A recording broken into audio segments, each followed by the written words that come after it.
నమస్తే పిల్లలు, ఈ వీడియోలో మనం శార్దూలం పద్యపాదానికి సంబంధించిన ఒక ఉదాహరణని చూద్దాం. నాశీర్వాదము నొజ్జసే బడసి తానందంగౌ నంచితం. ఇందులో నా దీర్ఘం ఉంది, గురువు. సి గుడి దీర్ఘం ఉంది, గురువు. రా సంయుక్తాక్షరం ప్లస్ దీర్ఘం ఉంది కాబట్టి గురువు. దా దీర్ఘం లేదు, లఘువు. దీర్ఘం లేదు, లఘువు. నో అనేది దీర్ఘం లేదు, లఘువు అవ్వాలి. కానీ జాకి జావత్తు అంటే ద్విత్వాక్షరానికి ముందుండడం వల్ల నో అనేది గురువు అయింది. ఇక్కడ జాకి దీర్ఘం లేదు, లఘువు. చే దీర్ఘం ఉంది కాబట్టి గురువు. దీర్ఘం లేదు, లఘువు. ఇక్కడ కూడా దీర్ఘం లేదు, లఘువు. దీర్ఘం లేదు, లఘువు. తా దీర్ఘం ఉంది కదా, గురువు. ఇక్కడ నం సున్నతో కూడుంది కాబట్టి గురువు. ఇది కూడా సున్నతో కూడుంది కాబట్టి గురువు. గా దీర్ఘం లేదు, లఘువు. నౌ అవతంతో కూడినవన్నీ గురువులు కదా కాబట్టి ఇది గురువు.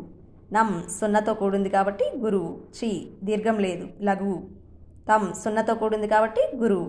ఇప్పుడు వీటికి ఈ గణ విభజనం చేశాం కదా, వీటికి గణాల పేర్లు పెడదాం.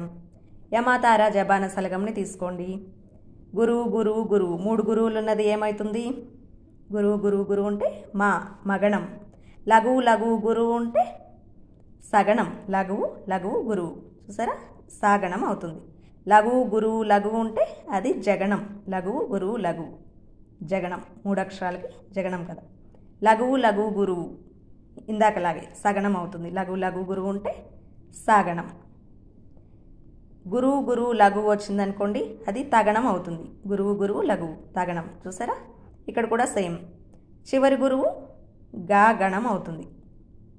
ఇప్పుడు వీటికి ప్రాస యతిలేమిటో చూద్దాం. ప్రాస అనేది సి. ప్రాస అంటే 2వ అక్షరం సి కదా. యతి యతి అంటే మొదటి అక్షరం నా.